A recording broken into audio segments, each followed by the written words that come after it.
편지 루머의 진상 긴급 취재했습니다. 한류 스타 장근석 씨가 때 아닌 스캔들에 휘말렸습니다. 소문의 근원지는 바로 중국의 언론 매체였는데요. 중국 여배우와 스캔들에 연루된 장근석 씨, 어떻게 된 일일까요? 여배우가 그 핸드폰을 해킹을 당했는데 그 핸드폰 안에 그 남자 배우들과의 사적인 그런 영상이 굉장히 많았다고 해요. 이번 사건은 배우 린시아가 휴대전화를 잃어버리면서 시작됐다고 하는데요. 보도한 매체에서는 린시아와 유명 연예인이 함께 찍은 사진들이 유출이 됐고, 그중에서 장근석으로 보이는 사진도 있다고 전했습니다. 사생활이 담긴 사진들이 고스란히 노출이 됐는데요. 바로 이 사진 속의 인물이 장근석 씨와 닮았다며 현지 언론에 급속도로 퍼져나갔고, 장근석 씨의 사진과 비교하며 이를 근거로 논란이 커졌습니다. 이에 대해 소속사 측에 알아봤는데요. 저희도 지금은 확인된 게 없어서 지금 확인 중이거든요. 나중에 확인된 데는 다시 전화 주시겠어요? 한편 대응할 가치조차 없다며 루머를 일축한 장근석 씨. 이후 자신의 중국 SNS를 통해 또 다른 사진 한 장을 공개했습니다. 이번 스캔들에 연루된 사진은 합성이며 사실 무근임을 알렸는데요. 해당 기사가 처음 게재됐던 중국의 유명 포털 사이트와 인터뷰를 시도해 봤습니다. 想跟这一次那个上传林西亚事件的记者进行采访，可以吗？这也不是我们自己原发的呀，采访我们也没用啊。 그렇다면 이곳에 글을 올린 사람은 누굴까요? 수소문 끝에 찾을 수 있었습니다. 이번 사진의 최초 유포자가 맞으신가요? 아닙니다. 저는 글을 퍼온 것뿐입니다. 최초 게시물이 기억나시나요? 자세한 내용은 제가 잘 모르겠습니다. 절 찾지 말아주십시오. 사실 확인 없이 전해진 이번 스캔들, 그에 따른 피해가 우려되는데요. 뭔가요? 찾고 싶은데요, 이제.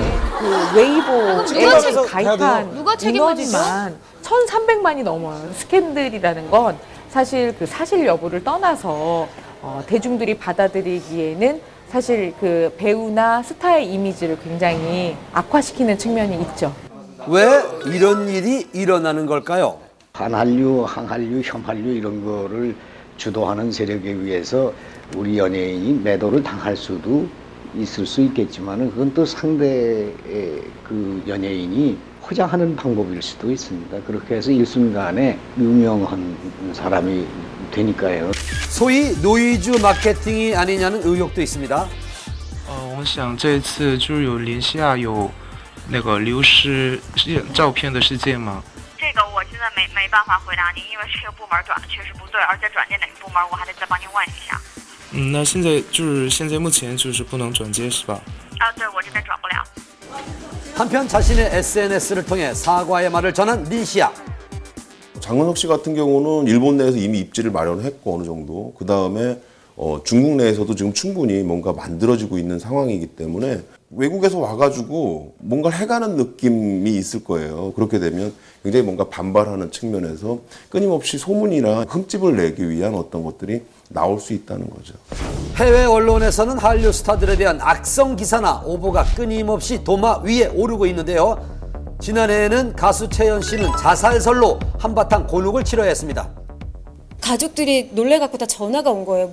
심지어 엄마는 막 울면서 전화 오셨어요. 그러니까 진짜로 얘가 중국에서 무슨 일이 있는 건 아닌지.